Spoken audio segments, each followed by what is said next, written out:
दास तुका. नमो ज्ञानेश्वरा नमो ज्ञानेश्वरा नमो ज्ञानेश्वरा नमो ज्ञानेश्वरा नमो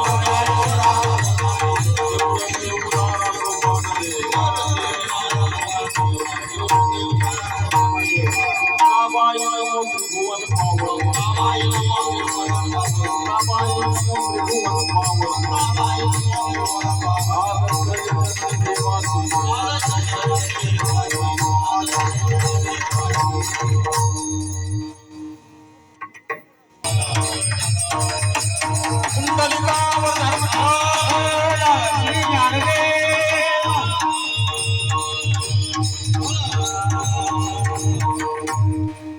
नाथाच्या घरची उलटी खून पाण्याला मोठे लागले तहान. आत घागर बाहेर पाणी पाण्याला पाणी आले मिळून. दरवर्षीप्रमाणे ह्या वर्षी आपल्या या साळशिरंबे गावामध्ये अखंड हरिनाम सप्ताह सोहळा आणि ग्रंथराज ज्ञानेश्वरीचं पारायण मला वाटतं किती वर्षापासून चालू आहे. जवळजवळ 44 वर्ष आपला सप्ताह सुरू आहे. आणि 44 वर्ष एखाद्या गावामध्ये पारायण सातत्यानं चालू ठेवणं, त्या गावातली माणसं पुण्यवान असल्याशिवाय हे कार्य घडत नसतं महाराज. चांगल्या विचारांचं गाव, चांगल्या विचारांची माणसं जर एकत्र आली तर मग नाम सप्ताह सोहळा बऱ्याच वर्ष टिकतो. तर बऱ्याच वेळा सप्ताह सुरू होतो नाही का, आणि काही काळानंतर तो बंद पडला जातो. त्याच्यामध्ये अनेक कारण असतात.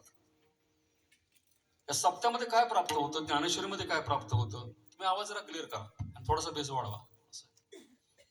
तर ज्ञानेश्वरी नावाचा जो ग्रंथ आहे, या ग्रंथामध्ये साथचे बोलाचे नवे शास्त्र, साथचे बोलाचे नवे शास्त्र, संसार जिने ते शस्त्र आणि आत्मा अवतरविते मंत्र अक्षरी ये. ज्या ग्रंथामुळे जीवाला त्या आत्म्याचा साक्षात्कार होतो, ज्या ग्रंथामुळे जीवाला आत्मज्ञान प्राप्त होतं, ज्या ग्रंथामुळे जीवाला ज्ञानयोग प्राप्त होतो, ज्या ग्रंथामुळे भक्तियोग प्राप्त होतो, ज्या ग्रंथामुळे योग मार्गाचं ज्ञान माणसाला प्राप्त होतं, असा एकमेव ग्रंथ म्हणजे ज्ञानेश्वरी. विठ्ठल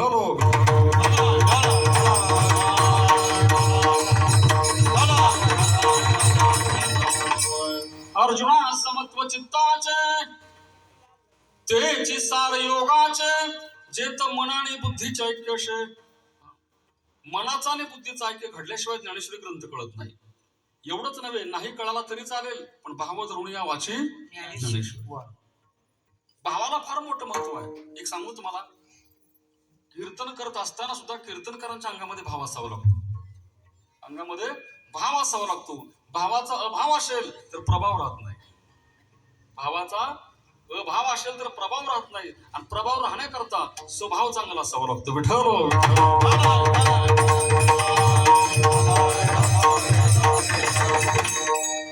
हा जो ज्ञानेश्वरी नावाचा ग्रंथ आहे तो शके 1272 आहे. या शतकामध्ये ग्रंथ पूर्ण झाला. यानंतर 200 वर्षांनी नाथरायांचा जन्म झाला पैठणमध्ये. शांतीप्रभू एकनाथ महाराज ज्यांचा अभंग सेवेकरता आपण निवडलाय ते एकनाथ महाराज जन्म झाला पैठणमध्ये. आणि नाथरायांच्या काळामध्ये आणखीन एक संत होऊन गेले आंबेजोगाईला, त्यांचं नाव आहे दासोपंत. नाव काय आहे? दासोपंत. यांचा आंबेजोगाईला जन्म झाला. आणि आंबेजोगाईला दासोपंत जन्माला आले की दासोपंतांना असं वाटलं की ज्ञानेश्वरी ग्रंथामध्ये फक्त 9000 ओव्या आहेत. किती? 9000. आपण एखादा ग्रंथ लिहावा म्हणून त्या दासोपंतांनी भगवद्गीतेवर 1.25 ओव्या लिहिल्या. किती ओव्या लिहिल्या? 1.25. आता मला सांगा, 1.25 संख्या जास्त का 9000 जास्त आहे? 1.25 संख्या 9000पेक्षा जास्त आहे. त्यांना वाटायचं माझा ग्रंथ मोठा आहे, माझा ग्रंथ मोठा आहे, माझा ग्रंथ माऊलींच्या पेक्षा श्रेष्ठ आहे, म्हणून ज्ञानेश्वरी वाचत नव्हते. एक महत्वाचा मुद्दा आहे का, कीर्तन तासभर झालं का 2 तास झालं त्याला महत्व नाही, काय सांगितलं त्याला महत्व असतं. विठ्ठल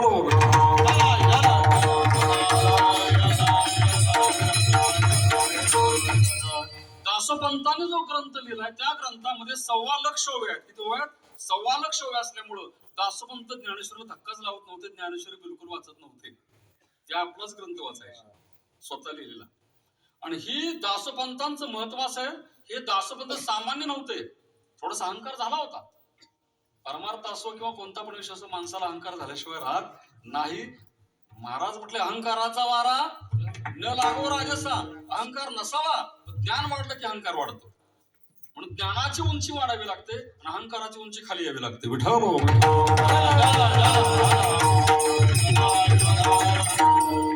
दासोपंताला थोडासा अहंकार झालाय. शांती ब्रह्म एकनाथ महाराजांना कळालं पैठणमध्ये. आणि दासोपंतांचा अधिकार एवढा मोठा होता. हे दासोपंत दत्तात्रयांचे भक्त होते. आज मला फार चांगलं योग आलाय. समोर महाविष्णू आहेत, बाजूला महालक्ष्मी आहेत, त्यांच्या बाजूला गुरुदेव दत्त आहेत, एका बाजूला गणपती बाप्पा आहे आणि सगळे तुम्ही समोर माझ्या आहात. प्रभू तुम्ही महेशाची या मूर्ती, मी दुबळा अर्चित शे भक्ती. त्याप्रमाणे हे दासोपंत अहंकारी होते, त्यांना गर्व झाला होता. पण भगवान गुरुदेव दत्त त्यांच्या बरोबर सोंगट्या डाव खेळायचे त्यांचा अधिकार होता. विठ्ठल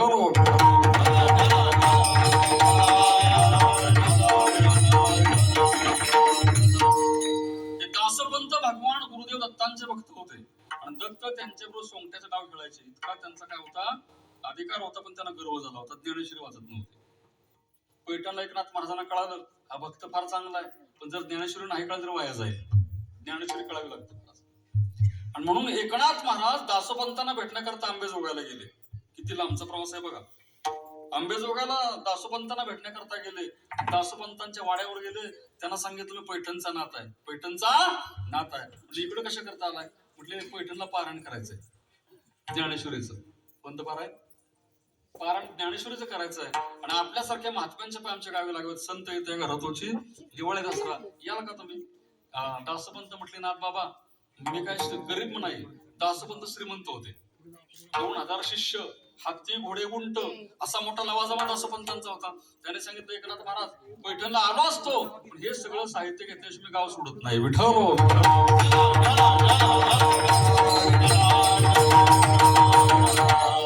या सर्वांना बरोबर घेतल्याशिवाय मी गाव सोडत नाही. या सगळ्यांचा बंदोबस्त तुम्हाला करावा लागेल. जमेल का ते अगोदर सांगा. आता मला सांगा, दासोपंत श्रीमंत होते, एकनाथ महाराज काय गरीब होते का? एकनाथ महाराजांच्या घरी भगवान कृष्ण परमात्मा 36 वर्ष पाणी वाहत होते.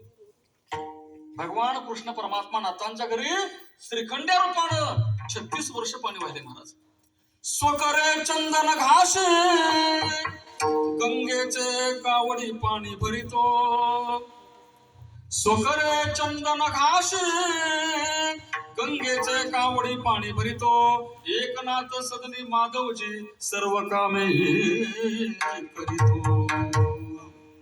श्रीखंड्या रूपाने भगवान कृष्ण परमात्म्याने ज्यांच्या घरी पाणी व्हावं असे एकनाथ महाराज म्हणजे बिलकुल चिंता करू नका.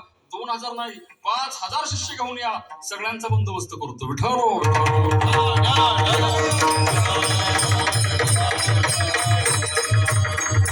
दासोपंतांनी निमंत्रण स्वीकारलं आणि एका सुंदर अशा मुहूर्तावर आणि दासोपंतांनी आंबेजोगाई सोडली आणि पैठणला प्रस्थान केलं महाराज. दासोपंत निघाले. हो, दासोपंत प्रवास करत करत करत पैठणच्या गावाबाहेर आले. नाथ महाराजांना कळालं की दासोपंत गावाबाहेर आले महाराज. आणि मग या दासोपंतांना भेटण्याकरता नाथरायांनी 200 शिष्य बरोबर घेतले. दासोपंतांच्या समोर गेले, हात जोडले, सांगितलं पुण्य फळले बहुता दिवसा, पुण्य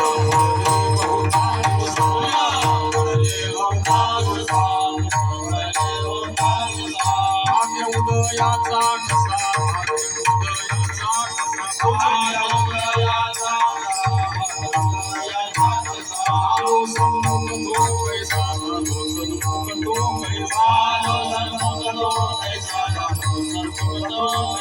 संत चरण पावलो,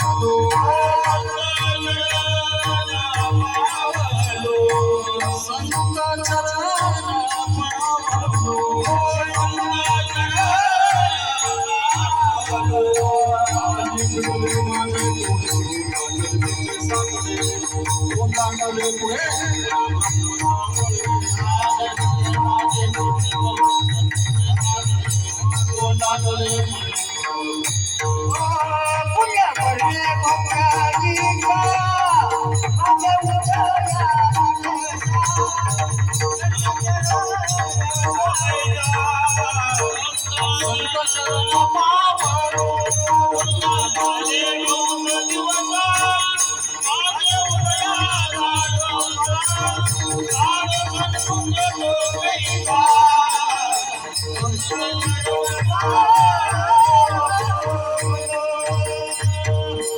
शांतीब्रह्म एकनाथ महाराज आणि दासोपंतांना सामोरे गेले महाराज आणि सगळ्या शिष्यांचा योग्य सत्कार केला.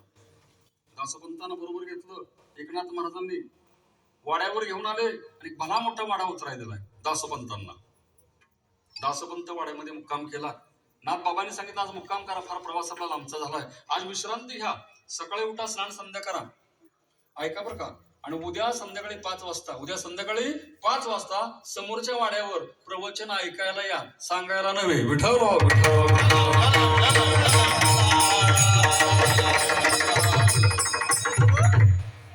समोरच्या वाड्यावर प्रवचन ऐकायला का सांगायला? तुम्ही कशाला आलाय? मी कशाला आलोय? सांगायला. समोरच्या वाड्यावर प्रवचन ऐकायला या असं आहे. दासोपंतांनी रात्री विश्रांती घेतली, सकाळी उठले. सकाळचा काकडा वगैरे झाला, स्नान संध्या उरकली, देवाची पूजा अर्चा पूर्ण झाली, कपड्याला गंध लावला, दुपारचं भोजन झालं, दुपारची विश्रांती झाली त्या वाड्यामध्ये. आणि बरोबर सायंकाळी 4:30 पावणे 5 दासोपंत वाड्याच्या बाहेर पडले. दासोपंत असे वाड्यातून बाहेर पडल्यानंतर हातामध्ये चांदीची काठी घेतली, भल्याला डोक्याला असं भलं मोठं पागोट पगडी बांधलेली आहे, पायामध्ये खडावा घातल्या, सुंदर असा वेश परिधान केला, अंगावर शाल पांघरली, लाल शाल जोडी जरदारी, लाल शाल जोडी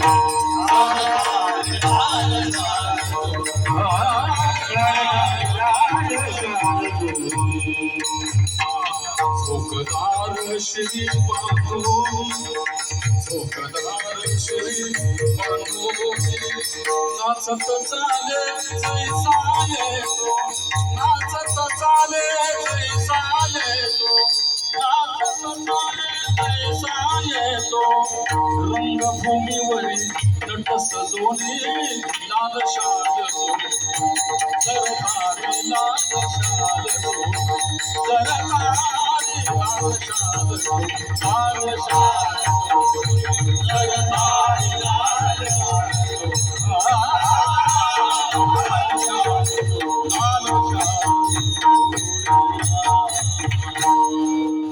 उत्तम प्रकारे शृंगार केला दासोपंतांनी, डोक्याला भलं मोठं पागोट बांधलंय, हो, अंगावर शाल पांघरली, हातामध्ये चांदीची काठी घेतली, पायामध्ये खडावा घातल्या. आणि दासोपंत 2000 शिष्य घेऊन प्रवचन बोला का सांगायला, सावध आहात तुम्ही, प्रवचन ऐकायला निघाले. ऐका बरं का. दासोपंत वाड्यातून बाहेर पडले. ज्या वाड्यावर प्रवचन ऐकायला निघाले त्या वाड्यावरचा द्वारपाल, वाड्यावरचा, हे चौकदार आहेत ना माझ्या बाजूला, असं एक द्वारपाल त्या वाड्यावर उभा होता. तो वाड्यावरचा द्वारपाल लांबून त्याने पहिला ओळखीचा वाटू लागला. कधी कधी घडतं बरं का असं, आपण जर एखाद्या माणसाला पाहिलं तर वाटतं की आपण त्याला कुठंतरी पाहिलंय. तो दासोपंत लांबून असा पाहिला, तो द्वारपाल ओळखीचा वाटू लागला. महाराज दासोपंत जवळ जवळ गेले, अगदी जवळ गेले आणि ओळखच पटली. कोणाची? द्वारपालाची ओळख पटली. नातांच्या वाड्यावरचा द्वारपाल दासोपंतांनी ओळखला आणि त्याचे पाय धरले. द्वारपाल होते भगवान गुरुदेव दत्त. विठ्ठल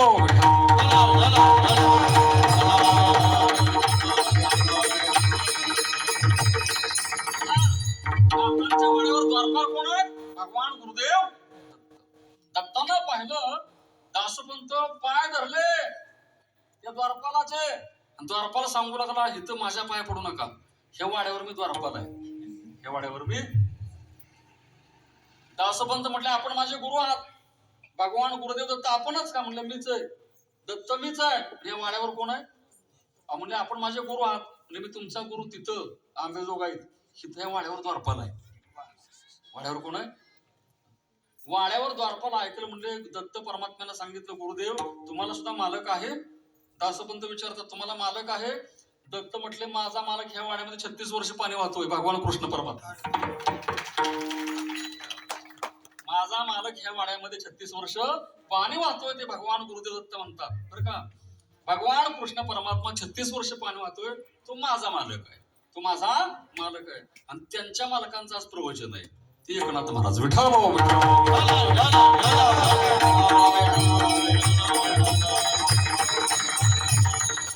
माझा मालक वाड्यामध्ये पाणी वाहतोय आणि त्यांच्या मालकांचं प्रवचन आहे. कोणाचं? ह्यांना निमंत्रण कुणी दिलं होतं? दासोपंताचं आईस्क्रीम झालं वाड्याच्या बाहेरच. अरे म्हटले जे मला बोलवाय आले ते भगवान कृष्णाचे मालक आणि कृष्ण परमात्मा ज्यांच्या वाड्यामध्ये राहतोय त्या वाड्यावर माझे गुरुद्वारपाल आहेत. नातांचा अधिकार केवढा असेल? विठ्ठल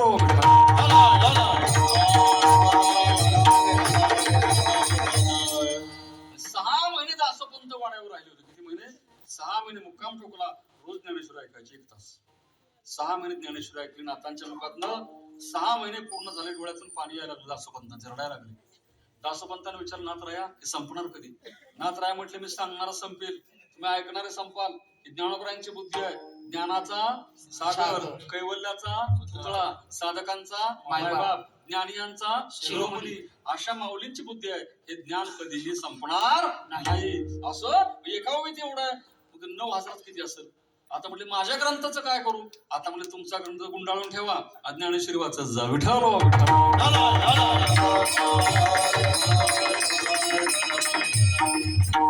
त्या नाथरायांचा अभंग सेवा करताना म्हटलं शांतीप्रभू एकनाथ महाराज थोडस आपण मागे जाऊया त्यांच्याकरता.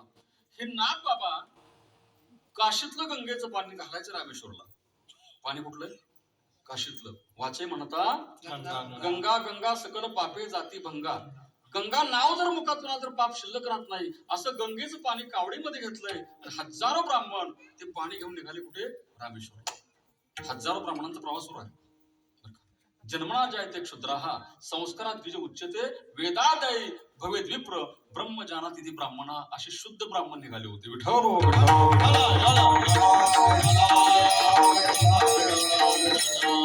सगळ्यांच्या कावडीमध्ये गंगेचं पाणी आहे आणि पाणी घेऊन जाता जाता जाता रामेश्वर अगदी जवळ आलंय. हो, जसं आपलं उंडाळ आहे ना, उंडाळ जवळ हे काय 600 एवढ्याच अंतरावर असं रामेश्वर राहिलंय. आणि असा प्रवास जवळ आलाय बरं का. आणि एवढ्यामध्ये वाळवंटामध्ये तो गाढव पाहिलाय, ज्याच्या पोटामध्ये पाण्याचा थेंब सुद्धा. दिवस उन्हाळ्याचे चैत्रातले दिवस आहेत. तहानेने व्याकुळ झालेला गाढव त्या वाळवंटामध्ये पाहिलाय. पाण्या वाचून तळमळतोय. नाथ बाबाने तो गाढव पाहिला. मला सांगा, हजारो ब्राह्मण त्या ठिकाणी आहेत. सगळ्यांच्या कावडीमध्ये गंगेचं पाणी आहे. मग त्या सगळ्यांनी गाढवाला पाणी पाजलं का? बोला पटकन. मग त्या गंगेचं पाणी, कावडीतलं पाणी गाढवाला कोणी पाजलं? सगळ्यांना गाढव दिसला नाही. गाढव सर्वांनी पाहिलाय. गाढव सर्वांनी पाहिलाय. सर्वांनी पाणी पाजलं नाही. लक्षात घ्या. नाथाने गंगेचं पाणी त्या गाढवाला पाजलं. गाढवाला पाणी पाजल्याबरोबर इतरांच्या मनामध्ये थोडस खळबळ सुरू झाली. काशीतलं पाणी, गंगेचं पाणी, पवित्र पाणी रामेश्वरला घालायच्या ऐवजी पाजलं कुणाला? गाढवाला पाजलं. हा कसला गाढवपणा? काय म्हणायला लागले माणसं? हा कसला गाढवपणा? एवढं चांगलं पाणी, हजारो मैलांचा प्रवास, गाढवाला पाणी पाजावं. नाथराया शांत होते म्हणून तर त्यांना शांती ब्रह्म म्हणतात. विश्वरागे झाले वनी संती सुखे व्हावे पाणी. नाथरायांची नम्रता नाही भंग पावली. शांतपणे ऐकून घेतलं. गाढवाला पाणी पाजलं.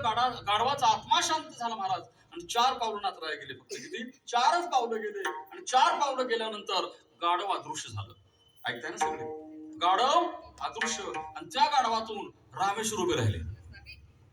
गाढवातून कोण प्रकट झालंय? रामेश्वर उभे राहिले. तर गाढव कोण होता? बोला बोला. रामेश्वर गाढवातून प्रकट झाले. आणि जसं गाढवाला त्या रामेश्वराच्या रूपामध्ये पाहिलं, आणि बाकीचे म्हणायला लागले, अरे खरा गाढवपणा आपणच केलाय. आपल्याला त्या गाढवा देव दिसला नाही. नाथराय हरिपाठामध्ये सांगतात, सर्वागटी राम देहादे,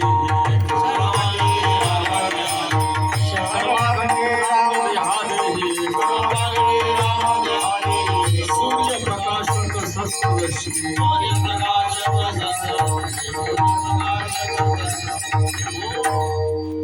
सर्वागटी राम. सर्वांच्या हृदयामध्ये परमात्म्याचं वास्तव्य आहे. ज्यांना समजलं त्यांना संत असं म्हणतात. त्यांना काय म्हणतात? संत. म्हणून माऊलींसारखं ज्ञान असावं, माऊलींसारखं ज्ञान असावं, तुकोबरायांसारखं वैराग्य असावं, नामदेवासारखी भक्ती असावी, नाथांसारखी शांती असावी. विठ्ठल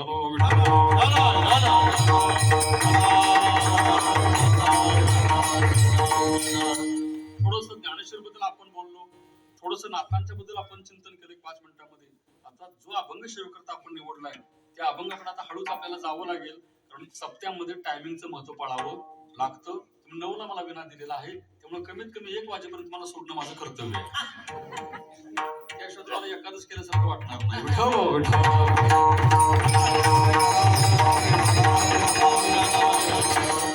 प्रथमतः ज्याने आज संत पंगतीला मगाशी मी गेलो होतो, जवळजवळ 300-400 लोक 500 लोक कमीत कमी तिथं फराळ केला असेल, त्यांच्याबद्दल मी त्यांचा आभार मानतो.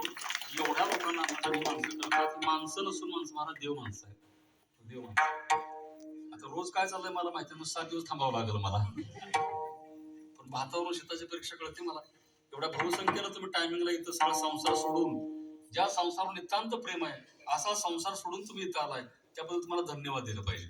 तसं बारकाईनं जर पाहिलं महाराज, तर जडावर प्रेम करण्यात काय आनंद नसतो. जडावर प्रेम करण्यामध्ये काय फायदा होत नाही. जडावर याचा अर्थ असा आहे, मला सांगा, घरातून तुम्ही कीर्तन ऐकायला इथं आलाय, आनंदाची गोष्ट आहे. आता घर तुमची वाट पाहताय का तुम्ही घराची वाट पाहताय? पटकन सांगा.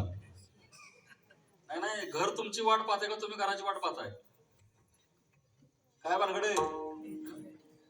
घर तुमची बिलकुल वाट पाहत नाही, म्हणत तुम्ही मात्र घराची वाट पाहताय. तुम्ही जरी घरी नाही गेला तरी घर तुमची वाट बघणार नाही, तुमची वाट लागली तरी.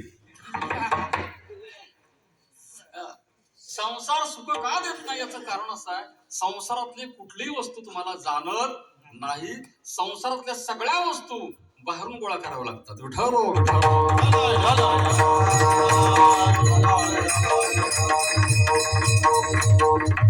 यालाच वेदांताच्या भाषेमध्ये जडाचा विचार म्हणतात. कोणता विचार आहे? शास्त्रामध्ये फक्त 3 विचार मांडले, 4था विचारच नाही. पहिला विचार आहे तो जडाचा विचार आहे, दुसरा विचार आहे तो जीवाचा विचार आहे, आणि तिसरा विचार आहे तो ईश्वराचा विचार आहे. फक्त मी 3 विचार मांडलेत आपल्यासमोर. जडाचा विचाराचा अर्थ आहे, तुम्ही फार फार तर कोणता विचार करणार आहे? संपत्तीचा, अगदी झालं घराचा, अगदी झालं जमिनीचा, अगदी झालं एखाद्या कंपनीचा. बाकी विचार तुमच्या बुद्धीमध्ये घुसणार नाही. यातली एकही वस्तू तुम्हाला जाणत नाही. घर तुम्हाला जाणतंय? घरातल्या सगळ्या वस्तू घरातल्या का बाहेरच्या? बाहेरची वस्तू माणसाला सुख देत नाही. पुन्हा सांगतो ऐका, घरातली भांडी घरातली का बाहेरची? भांडी कुठून आणली? हंडा कुठला? गॅस कुठला? काडीची पेटी कुठली? बायको कुठली? बोला बोला बोला पटकन बोला. घरातली का बाहेरची? सगळं सामान जे संसारात गोळा केलंय ते दुःखच देणार आहे. विठारो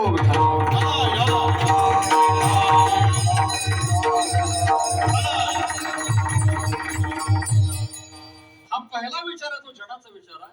दुसरा विचार आहे तो जीवाचा विचार आहे. कोण्याही जीवाचा नगडो नसतो. आता गाढवाला पाणी पाजला हा जीवाचा विचार आहे.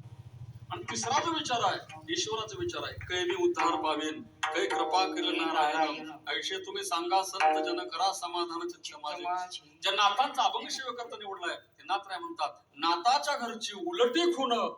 बोला, पाण्याला मोठी लागली तहान. जाऊया अभंगाकडे. पाण्याला मोठी लागली तहान. मला असं विचारायचं आहे, पाण्यानं तहान लागते का पाण्यानं तहान भागते? माझ्या कार्यक्रमात बोललो तरी चालतंय, खेळी मिळी. पाण्याला तहान लागते का पाण्यानं तहान भागते? पाण्याला तहान लागते का भागते? पाण्यानं तहान भागते. नाथ म्हणले तसं नाही, पाण्याला तहान लागते. हे खरं आहे का? मला सांगा, पाऊस पडताना खालचं पाणी वर जातं, खालचं पाणी वर जातं, वरून पुन्हा ते पाणी खाली येत आहे. डायरेक्ट वरचं पाणी खाली येतंय का? खाली येतंय. खालचं पाणी वर जाऊन पुन्हा खाली येतंय. अगोदर खालचं पाणी कुठल्या महिन्यामध्ये? आता आलाय ना चैत्र, उन्हाळ्यामध्ये खालचं पाणी वर जातं आणि पुन्हा वरचं पाणी खाली येतं, आहे का नाही? आता जर पाऊस पडला तर पाऊस पडतो गावच्या नाल्यामध्ये. कुठे पडतोय? नाल्यामध्ये. पाऊस पडतो ओढ्यामध्ये, पाऊस पडतो नदीमध्ये, आणि पाऊस पडतो समुद्रामध्ये. लक्ष आहे ना सर्वांचं? पाऊस पडला नाल्यामध्ये, पाऊस पडला ओढ्यामध्ये, पाऊस पडला नदीमध्ये, आणि पाऊस पडला समुद्रामध्ये. समुद्रामध्ये पाणीच आहे, नदीमध्ये पाणीच आहे, ओढ्यामध्ये पाणीच आहे, नाल्यामध्ये. बोला, नाल्यातलं पाणी पडतंय कुठं? ओढ्याकडे. ओढ्याचं पाणी कुठं पडतंय? नदीचं पाणी कुठं पडतंय? हा, याचा अर्थ असा आहे, नाल्यातल्या पाण्याला तहान लागली. बोला पटकन. ओढ्याच्या पाण्याची, ओढ्याच्या पाण्याला तहान लागली. नदीच्या पाण्याची, नदीच्या पाण्याला तहान लागली. समुद्राच्या पाण्याची. पाणी कुणाकडं पळालं? पाणी पळालं. हा, पाणी पळालं. बोला, पाणी पळालं. पाणी पाण्याकडेच जातं, पाणी पाण्याकडं जातं. तसं ज्या भगवंतानं तुम्हाला जन्माला घातलंय, पुन्हा का ज्या भगवंतानं तुम्हाला जन्माला घातलंय त्या जीवाची उत्पत्ती भगवंतापासून असल्यामुळं आपली ओढ त्या पाण्याकडेच असते. विठ्ठल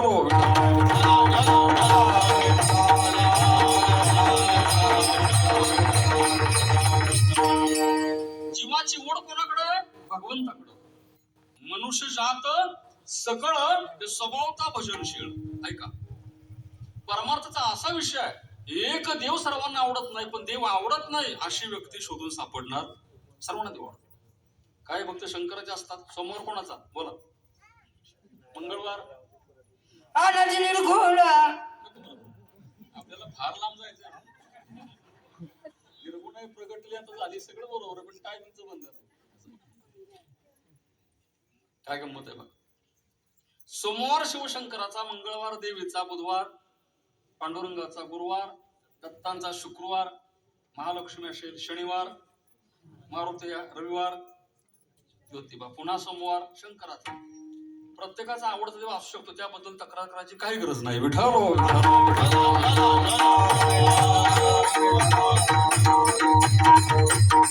मला सांगा, गावामध्ये प्रत्येकाचं घर वेगळं आहे का एकच आहे? प्रत्येकाचं घर वेगळं आहे. प्रत्येकाची घरपट्टी वेगळी आहे, प्रत्येकाची पाणीपट्टी वेगळी आहे, प्रत्येकाची स्मशानभूमी.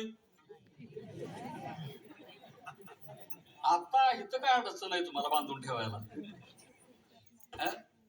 जिथं जायचंय सर्वांना ते सर्वांचं ठिकाण एकच आहे, बरोबर आहे.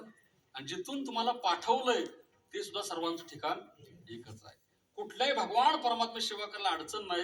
भगवान परमात्मा एकच आहे. एको देवो सर्वभूतेषु गुणः. विठ्ठल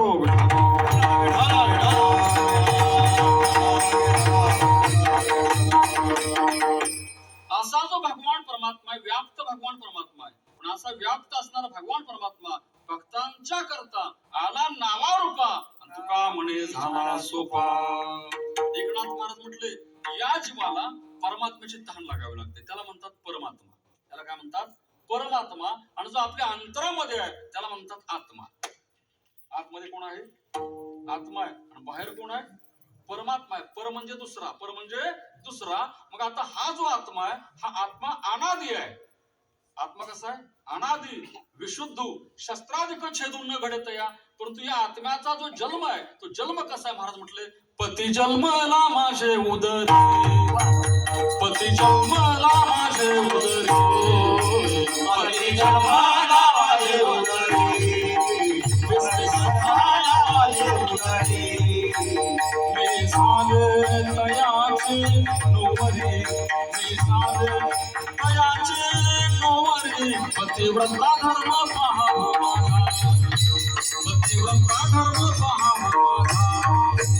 मी झाले तयाचे नोवरी, मी झाले तयाचे नोवरी, पतिव्रता धर्म पहावा माझा, पतिव्रता धर्म पहावा माझा.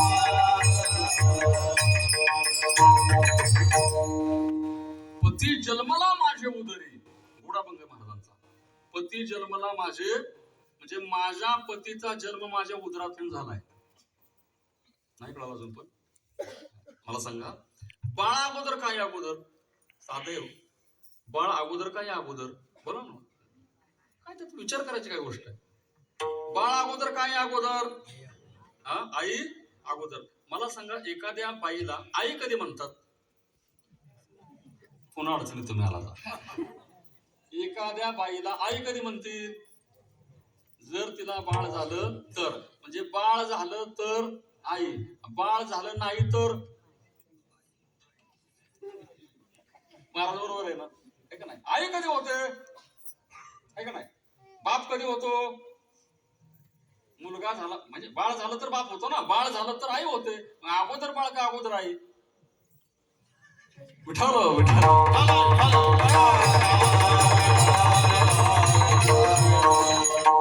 समजा बाळ झालं नाही, तिला कोणी आई म्हणेल का? म्हणजे आई होण्याकरता पहिलं काय व्हावं लागेल? मग अगोदर कोण? अगोदर बाळ आहे. अगोदर कसं? पतीचा जन्म पत्नीच्या उदरातून होतो. ऐका, हा पती कोण आहे? त्या पतीला आत्मा म्हणतात. पती कोण आहे? आत्मा. आत्मा हा निर्विकार आहे, परंतु तो निर्विकार आत्मा आईच्या उदरामध्ये जीव असताना, आईच्या उदरामध्ये देह अगोदर का जीव अगोदर? काय सांगू गर्भीची आता. अगोदर त्या गर्भामध्ये प्रकृती निर्माण होते. निर्माण कोण होते? प्रकृती. आणि या प्रकृतीमध्ये पुन्हा आत्मा प्रवेश करतो. विठ्ठल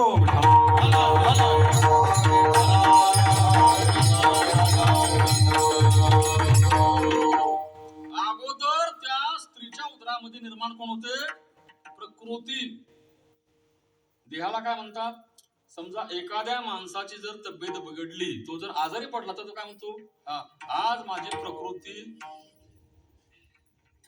बिघडलेली आहे. आता प्रकृती हा शब्द म्हणतोय स्त्रीलिंगी का पुल्लिंगी? प्रकृती शब्द कसा आहे? स्त्रीलिंगी आहे. सत्ता शब्द कसा आहे? स्त्रीलिंगी का पुल्लिंगी? असं नाही होत तो सत्ता, ते सत्ते, मग काय? ती सत्ता. बरोबर ना? ती सत्ता. घरामध्ये पण काय असते? काय? कोणाची? अहो ती सत्ताच आहे. विठ्ठल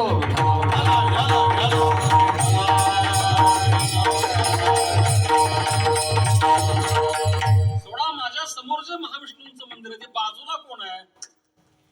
विष्णूंच्या बाजूला कोण आहे? लक्ष्मी. सत्ता कोणाची आहे? अरे साधं पाय लक्ष्मीच्या हाती. पाय लक्ष्मीच्या हाती. आणि तिशी यावे काकुलती. आता मला वाटतं मार्गशीर्ष महिन्यामध्ये यंदा सगळ्या महिलांचे उपवास असतात, है का नाही? कोणावर असतो? गुरुवार. दत्तांचा का लक्ष्मीचा? खरं सांगा, कीर्तन ऐकायला बसलाय. सगळ्या महिला उपवास मार्गशीर्ष महिन्यामध्ये कोणाचा करतात? लक्ष्मीचा उपवास असतो. कोणाचा? लक्ष्मीचा.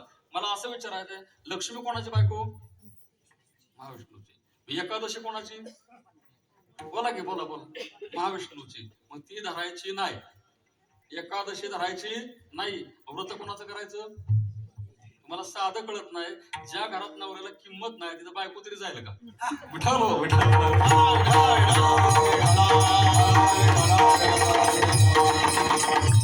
मला सांगा, यंदा किती गुरुवार पडले होते? यंदा गुरुवार किती होते? 4 का 5? काय असतील 4-5. आता ते 4-5 गुरुवारी पुस्तकं सगळ्यांनी वाचली का नाही? बोला पटकन. वाचली. सगळी पुस्तकं मिटवून ठेवली का? आता कधी उघडणार? काय जोरात बघते. आता पुन्हा वर्षभर त्या पुस्तकाकडे पुन्हा बघायचं नाही. तुम्हाला कळत नाही याचा परिणाम काय? 11 महिने लक्ष्मी शेजारच्या करताना 1 महिनाभर आपल्या घरात. तर त्या भक्तीमध्ये सातत्य असावं लागतं महाराज. तुम्हाला कल्पना नसेल लक्ष्मी कोण आहे? समुद्राचं मंथन झालं आणि त्या मंथनातून 14 रत्न बाहेर पडली. किती रत्न? आणि त्या 14 रत्नापैकी एक रत्न म्हणजे लक्ष्मी. ती पाण्यातून बाहेर आली. तिच्या हातामध्ये असं फुलांचा हार होता. सगळे देव असे ओळीनं थांबले होते. सगळ्याला वाटायचं आपल्या गळ्यामध्ये हार घालावा. सगळ्यात भगवंताला पाहिलं शेवटी. राजस सुकुमार मदनाचा पुतळा भगवंताला पाहिलं. गळ्यामध्ये हार घालायला गेली भगवंताच्या. देव म्हटले कशा करता हार घातलाय? तिने सांगितलं मी तुम्हाला पसंत केलंय. मी तुम्हाला पसंत केलंय. भगवान म्हटले पसंती एका बाजूने चालत नाही, दोन्ही बाजूने असावे लागते. अगं वेडे, तुला मी पसंत आहे पण तू मात्र मला बिलकुल पसंत अजिबात पसंत नाही म्हणे. ती म्हटले तुम्हाला सोडून मी कुठेही जाणार नाही. भगवान म्हटले थांबायचं ना, माझ्या पायाजवळ थांबायचं. मग पाय धुवावयाच्या दैवा पात्र झाली. विठ्ठल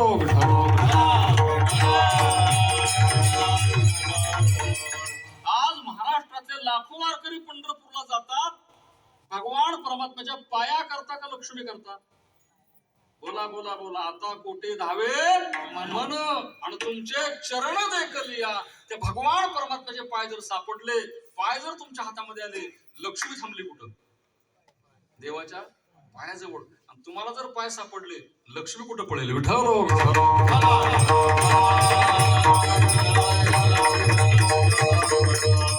पाय लक्ष्मीच्या हाती हाती हाती हाती. पाय लक्ष्मीच्या हाती.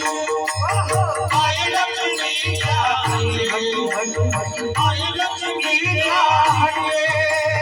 पाय लक्ष्मीच्या हाती हाती. पाय लक्ष्मीच्या हाती. पाय लक्ष्मीच्या हाती. पाय लक्ष्मीच्या हाती.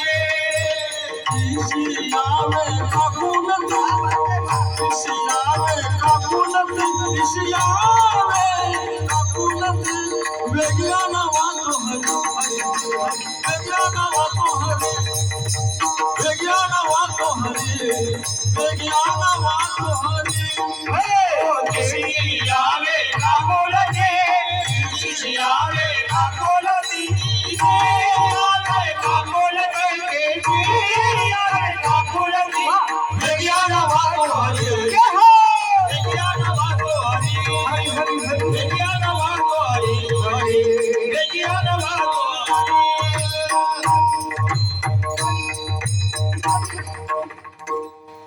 पाय लक्ष्मीच्या हाती तिशी यावे काकुलती लक्ष्मीला सांगितलं लक्ष्मीकडे जा तिला प्रसन्न करून घ्या आणि वेगी आणावा तो हरी आणि मज देना ते उद्धरी. जीवाला परमात्म्याची तहान लागते महाराज. असा जो नाशिवंत देह आहे तो नाशिवंत देह आईच्या गर्भामध्ये आला.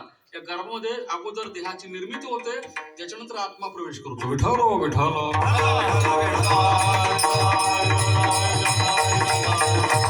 आता या नाशिवंत प्रकृतीमध्ये आत्मा अविनाशी आहे. आत्मा अविनाशी आहे. या आत्म्याने जर प्रवेश केला दोघांची जोडी जमते. कोणाची? कुडी आणि आत्मा. देहाला काय म्हणतात? ही काय आहे? कुडी. आणि तिचा पती कोण होतो? आत्मा. आता ऐका अगोदर कुडी निर्माण होते नंतर आत्मा आतमध्ये प्रवेश करतो. पण जाताना मात्र आत्मा अगोदर जातो कुडी नंतर घेऊन जातात. विठ्ठल विठ्ठल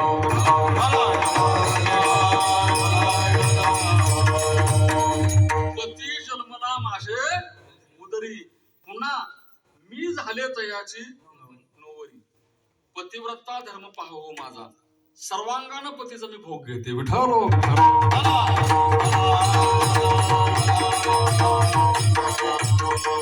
आता ऐका या नाशवंत देहाला भगवान परमात्म्याची ओढ लागते. यालाच म्हणतात नाताच्या घरची मुलटी खूण आणि पाण्याला मोठी लागली तहान. नाताच्या घराची उलटी नाताच्या घराची उलटी नाताच्या घराची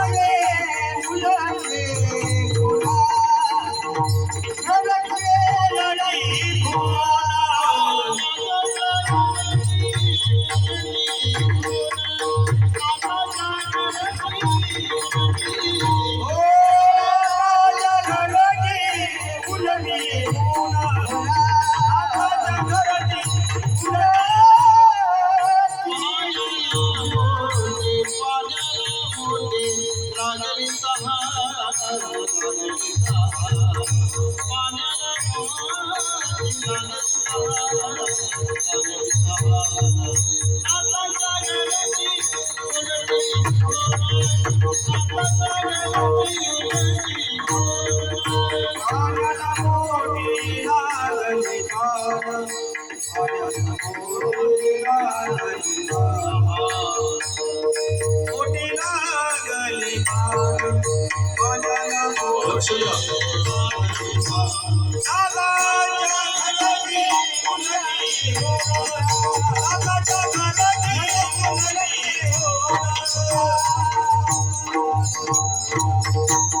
नाताच्या घरची उलटी खून पाण्याला मोठी लागली तहान. जीवाला परमात्म्याची तहान लागलं. जीवाला परमात्म्याची कीर्तन तुम्हाला समजतंय ना? जीवाला परमात्म्याची तहान लागावी लागते. नाताच्या घरची उलटी खून पाण्याला मोठी लागली तहान. नाथ म्हटले आत घागर बाहेर पाणी. आत थोडासा बेस वाढवा. आत घागर आणि बाहेर पाणी. ऐका घागर भरावी पाण्याने. घागर भरावी आणि पाण्याने भरली घागर जर पाण्यामध्ये ठेवली. घागर भरली कशाने? आणि ती घागर जर पाण्यामध्ये ठेवली तर घागरीतलं पाणी आणि बाहेरचं पाणी वेगळं राहील का? मग काय होईल?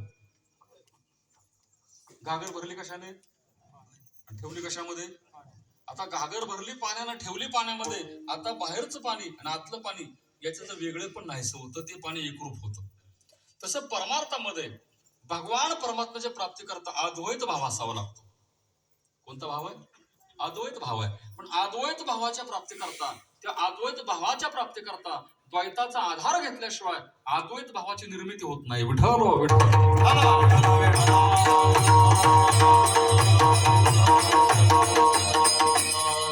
बऱ्यापैकी मला असं वाटतं की चेहऱ्याकडे पाहून तुमच्या डोक्यात बऱ्यापैकी सगळं काय घुसलेलं नाही.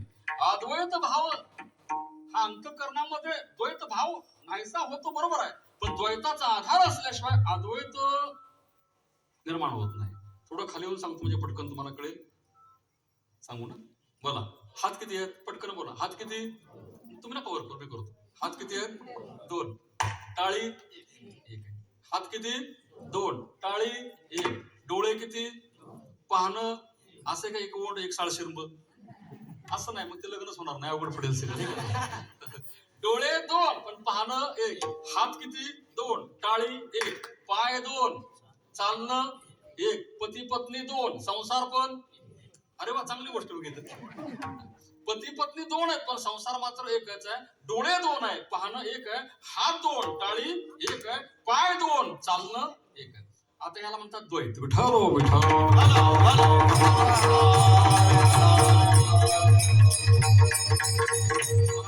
हे नाही सांगावं तर कधीच समजणार नाही. काय काय लोक फार जरा थोडस ऐकायला बुद्धीला ताण घेऊनच कीर्तन ऐकावं. विठ्ठल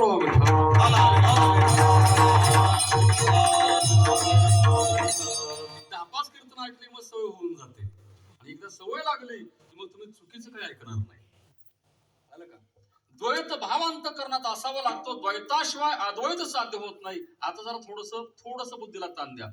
तो देव आणि मी भक्त, आता 1 का 2 झाले? कसं 1 झालं? अरे तो देव आणि मी कोण आहे? भक्त. आता 1 का 2? 2 झाले का नाही? 2. पण कुठपर्यंत? नको ब्रह्मज्ञान, नको ब्रह्मज्ञान, आत्मस्थिती भाव, मी भक्त तू देव, असंच कर. विठ्ठल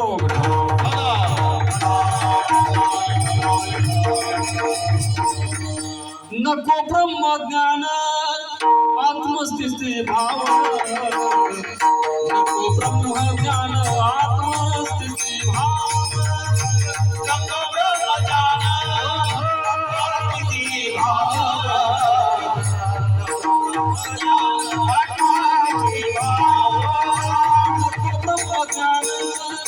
आत्मस्थिती भाव, नको ब्रह्मज्ञान, आत्मस्थिती भाव, नको ब्रह्मज्ञान आत्मस्थिती भाव, ब्रह्मज्ञान आत्मस्थिती भाव. मी भक्त तू देव ऐसे करी, मी भक्त तू देव ऐसे करी, तू देव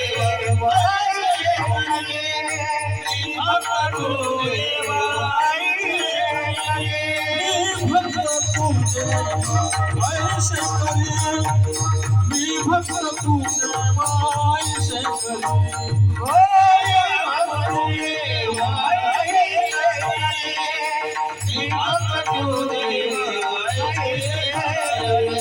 गावी रूप माझा गोपिका रमणा, गावी रूप माझा गोपिका रमणा, गावी रूप माझा गोपिका रमणा, गावी रूप माझा गोपिका रमणा, गावी रूप माझा गोपिका रमणा, गावी रूप माझा गोपिका रमणा, गावी रूप माझा गोपिका रमणा,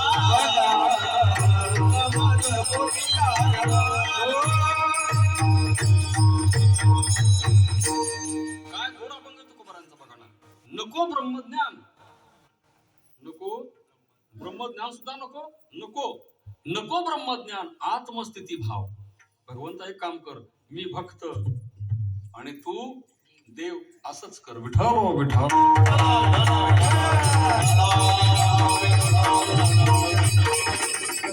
हा जो द्वैत भाव आहे अंतःकरणामध्ये, त्या द्वैत भावामध्ये अत्यंत लीनता आणि सेवा करते. वेगळेपणाशिवाय सेवा करता येत नाही. मला सांगा, मिठाची बाहुली आहे. कशाची बाहुली? मिठाची बाहुली. समुद्राची खोली मोजाय गेली तर परत मागे येईल का? बोला पटकन. बाहुली कशाची आहे? मिठाची. मिठाची बाहुली समुद्राची खोली मोजा गेली, पुन्हा माघारी येणार नाही, कारण लवण मिळविता जळे. जर मीठ पाण्यामध्ये गेलं तर त्या मिठाला पुन्हा आणि स्वरूप प्राप्त होत नाही महाराज, अवस्था प्राप्त होते पाण्याची. तसं तुम्ही जर देव पाहायला गेला, काय पाहायला गेला बोला, काय पाहायला गेला? देव पाहायला तुम्ही गेला. देव पाहूयाशी गेलो, गडबड झाली ना. देव पाहूयाशी अहो देव बघायला गेलो, मी स्वतः कोण झालो? देव झालो. आपण जर देव झालो तर पूजा कोणाची करायची? विठ्ठल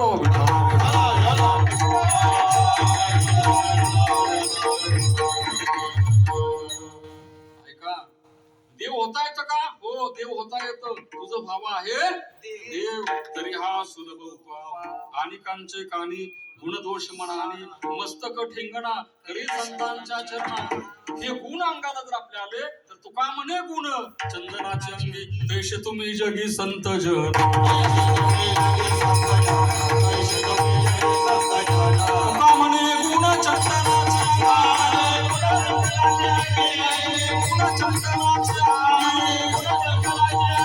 तुम्ही जगी संत जन.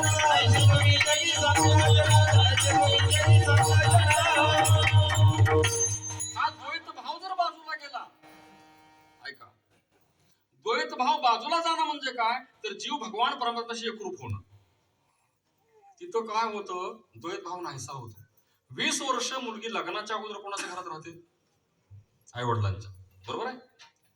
लग्न लागायला 10 मिनिटं लागली. लग्न लागल्यानंतर त्या मुलीला सांगितलं बाई नाव घे, आता कोणाचं घेईल, बापाचं का नवऱ्याचं? बोला ना. याचा अर्थ 10 मिनिटांमध्ये त्या मुलीमध्ये बदल झाल्याशिवाय राहत नाही. याचा अर्थ माणसामध्ये बदल होतो, माणसं बदल करून घेत नाहीत, ही अडचण आहे. विठालो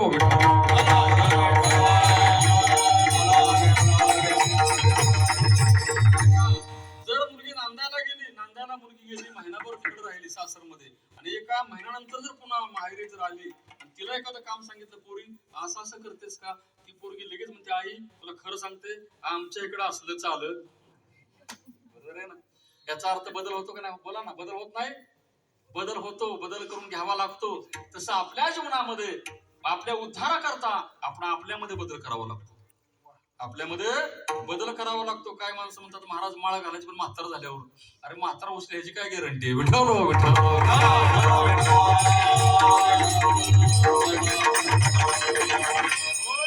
याकरता पुण्य संपादन करावं लागतं. पुण्याशिवाय उद्धारच होऊ शकत नाही महाराज. तुम्ही असं म्हणाल महाराज आम्ही काय पुण्य करत नाही का? एवढ्या वर्ष पारायण चाललं गावामध्ये, पुण्य करतोय ना आम्ही. हरिपाठ करतोय, प्रवचन करतोय, कीर्तन करतोय, भजन करतोय, अन्नदान करतोय. तुम्ही पुण्य भरपूर करताय, पण तुमचं एवढं करून सुद्धा घरामध्ये शांतता लाभत नाही, घरामध्ये समाधान प्राप्त होत नाही. असं का घडतंय? याचं एकच कारण आहे, आपण पुण्य करतोय पण आपलं पुण्य बिलकुल शिल्लक राहत नाही, ही अडचण आहे. विठ्ठल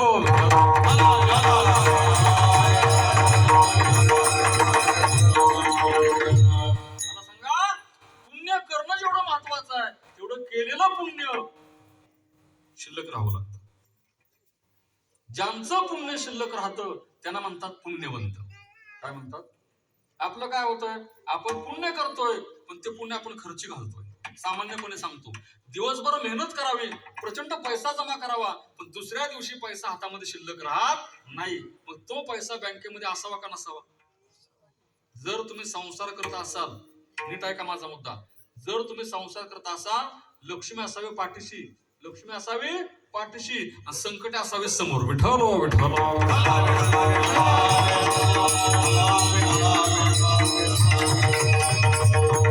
लक्ष्मी, बोला लक्ष्मी आणि संकटे. पैसा कशा करता असावा? बँकेमध्ये. जर काही अचानक जर काही आपल्यावर प्रसंग आला, संकट आला, तर तो संकट निवारण करण्याकरता बँकेमध्ये पैसा शिल्लक असणं गरजेचं आहे. कळालं का तुम्हाला? तसं या संसारामध्ये काही दुःख जर निर्माण झालं तर दुःखाच्या निवृत्ती करता पुण्य शिल्लक असलं पाहिजे. विठ्ठल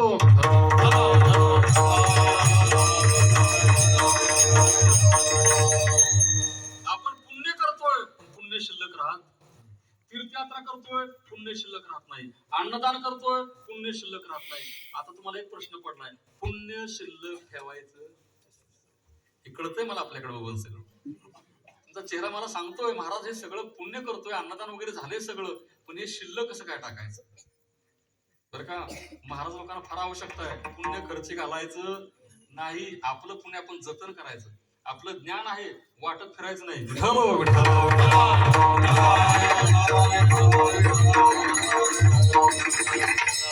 मला सांगा, पुण्य वाटावं लागतं कधी कधी, नाही असं नाही महाराज, पण पुण्य वाटण्याकरता पुन्हा आपलं बॅलन्स पडलं पाहिजे.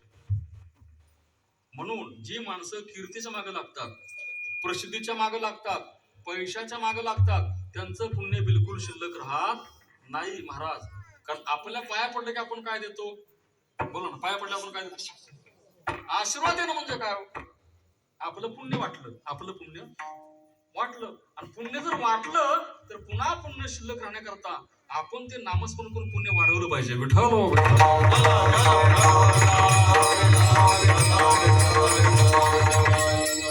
आता ऐका, पुण्य शिल्लक ठेवायचं कसं एवढं सांगतो. ऐका, जेवढं आपल्या हातून अन्नदान घडतंय, जेवढं तीर्थयात्रा आपल्या हातून घडते, जेवढ्या पंढरपूरच्या वाऱ्या घडतात, जेवढा आपला हरिपाठ काकडा घडतो, ते केलेलं पुण्य आपल्या मुखानं कधी बोलून दाखवायचं. एवढ्या वाऱ्या केल्या, एवढ्या वाऱ्या केल्या, एवढ्या वेळा ज्ञानेश्वरी वाचली, तिथं सगळं पुण्य आपलं काय होतं? संपून जातं. एक उजव्या हाताला आपण जर दान केलं, डाव्या हाताला सुद्धा कळता कामा नये. आता हे पुण्य शिल्लक राहतं महाराज.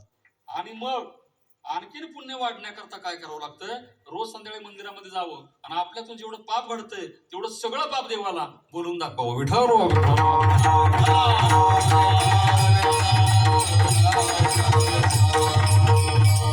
आपलं पाप जर आपण बोलून दाखवलं तर पाप कमी होतं. पाप काय होतं? कमी होतं. आणि पुण्य जर बोलून दाखवलं, नाही कळलं अजून पण, तर पुण्य सुद्धा आपलं कमी होतं. मला सांगा, मग महाराज लोकांच्या पाया पडण्याकरता दोन पक्षाचे दोन उमेदवार आले. दोन पक्षांचे उभे राहिले होते कुठे? निवडणुकीला महाराजांच्या पाया पडायला आले. दोन पक्षांची म्हणतोय मी. आता आशीर्वाद द्यावा लागतो ना महाराज, का नाही द्यावा लागत? द्यावा लागेल का नाही? काय आशीर्वाद द्याल? फक्त एकच वाक्य म्हणा त्यांना, काळजी करू नका.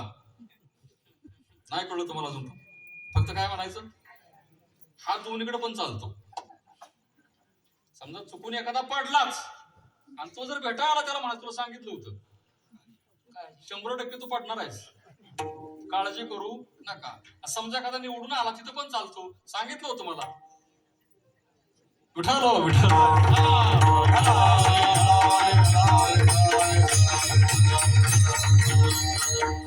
तुकोबाराय वैकुंठाला निघाले महाराज. तुकोबाराय वैकुंठाला निघाले, अख्खं गाव पाया पडण्याकरता महाराजांच्या आले. तुकोबारायांच्या गाव पाया पडायला सगळ्या गावानं सांगितलं, तुकोबाराया आम्हाला आशीर्वाद द्या, आम्हाला काय द्या? आशीर्वाद द्या, आमचं चांगलं होईल असं. तुकोबारायाने आशीर्वाद दिलाय. कर्म धर्म तुम्हा असावे कल्याण, कर्म तुम्हा असावे कल्याण, कामाचे वचन आशीर्वाद, कामाचे वचन आशीर्वाद, कामाचे वचन आशीर्वाद. दिला का नाही आशीर्वाद? आशीर्वाद दिलाय तुकोबारायाने. कोणता आशीर्वाद आहे? कर्म धर्म तुम्हा असावे कल्याण. ज्याप्रमाणे तुमचं कर्म असेल त्याप्रमाणे कल्याण होईल. तुम्ही चुकीचं कर्म कराल, चांगलं होईल अपेक्षा धरू नका. कर्म हे भोगावं लागतं, एवढंच नव्हे, ज्या इंद्रियानं कर्म करावं त्याला ते भोगावं लागतं, एवढं सूक्ष्म आहे. एक आंबा खाली पडला, इकडे पाड माहिती तुम्हाला? पाड, पाड माहितीये का? पाड म्हणजे काय? कैरीच्या नंतरची अवस्था आणि पिकण्याच्या अगोदरची अवस्था, त्याला काय म्हणतात? बरोबर आहे ना महाराज? असा पाड खाली पडला आणि पाड खाली पडल्यानंतर दोघांनी पाहिला. इकडे बघा माझ्याकडे, म्हणजे कळेल तुम्हाला. कुणी पाहिला? पाड तिथे पडलाय, दोघांनी पाहिला. आता आंब्याजवळ जाण्याकरता दोघ जण पळाले. कोण? दोघांनी पाहिला, दोघ जण पळाले आणि दोघांनी उचलला. कुणी? आणि दोघांनी सुगंध घेतला, एक नंबर. कुणी सांगितलं? लक्ष आहे सर्वांचं? दोघांनी पाहिला, दोघ जण पळाले, दोघांनी उचलला, दोघांनी सुगंध घेतला आणि 32 लोकांनी खाल्ला. कोणी? पण चव कळली एकटीलाच. ती फार चॅप्टर असते, हुशार आहे बरं का ती. चव कळली एकटीला. आंब्याचा मालक आला आणि पकडलं दोघाला, पकडलं दोघाला. महाराज लक्ष आहे ना? दोघांनी पाहिला, दोघ जण पळाले, दोघांनी उचलला, दोघांनी सुगंध घेतला, 32 लोकांनी खाल्ला, चव कळाली एकटीला, पकडलं दोघाला, मार खाल्ला इकडं इकडं, दोघांनी खाल्ला, मार खाल्ला दोघांनी मार खाल्ला, पण दोघे रडले नाहीत. रडण्याचे पळे कोणावाली? बोला पटकन. आंबा कोणी बघितलाय? जन करावं त्यानं भरावं. विठ्ठल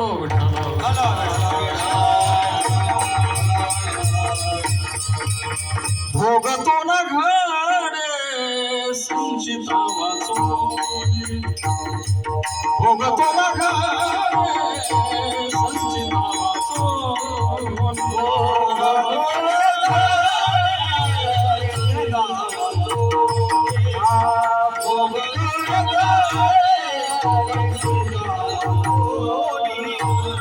भोगतो ना घडे संचिता वाचून, भोगतो ना घडे संचिता वाचून.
संचितामध्ये साठलेलं कर्म आहे. संचितामध्ये साठलेलं कर्म जीवाला त्याच्या प्रारब्धानं भोगावं लागतं. विठ्ठल विठ्ठल विठ्ठल.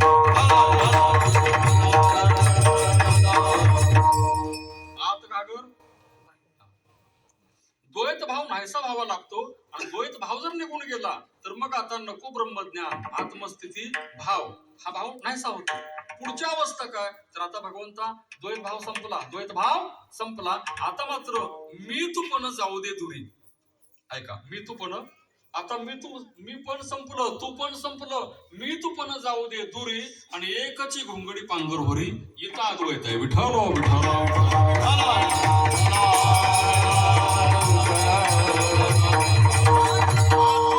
अंतःकरणामध्ये निर्माण होण्याकरता काही काळ जावा लागतो. परमार्थाच्या पहिल्या पायरीमध्ये असा भाव निर्माण होत काही काळ घालवावा लागतो. मला सांगा, नवीन नवरी जर नांदायला आपल्या घरामध्ये आली तर ज्या दिवशी नांदायला आली त्या दिवशीच उलट बोलते का? बोला ना पटकन.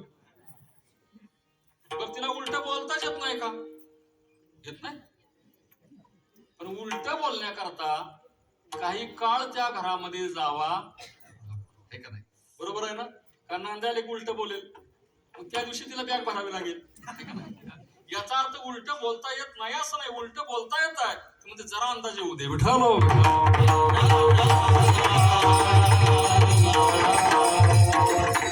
आहे ना, तारुण्यामध्ये असतो तो 36चा आकडा. नाही कळलं अजून? पण तारुण्यामध्ये काय असतो?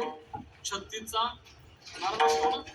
36 अंक लिहिताना मराठीतला 3 आणि 6 तोंडासमोर तोंड असतं का तोंड विरुद्ध दिशेला असतं?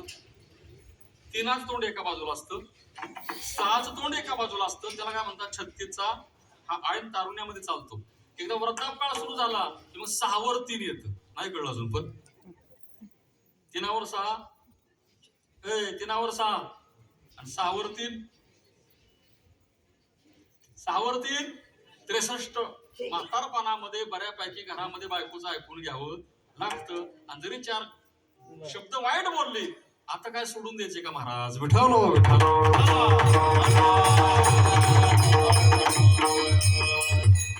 हा जो बदल आहे संसारातला, यालाच म्हणतात. आता 63 मध्ये काय झालं? दोघांचं ऐक्य झालंय. काय झालं? ऐक्य. द्वैत भाव संपला. द्वैत भाव संपला. आता दोष पाहिले जात नाहीत महाराज. दोषावर काय घालतात? पांघरून घालतात. आणि मग संसार सुखाचा होतो. अवघाचे संसार सुखाचा करेन आणि आनंदे भरेन ही जी अवस्था आहे, परमार्थामध्ये हेच आहे. काय बदल नाही परमार्थामध्ये. अगोदर लोणचं कच्चं असतं. लोणचं चांगलं कधी लागतं? बोला पटकन. ज्या दिवशी लावलं त्या दिवशी. मग लोणचं चांगलं लागण्याकरता काही काळ घालवावा लागतो. तसं परमार्थ अंगोअंगी मुराला छंद, तो परमार्थ अंतरंगामध्ये मुरावा लागतो. एकदा परमार्थ मुरला की तू मग त्या जीवाची अवस्था पिकलिया शेंदे कडून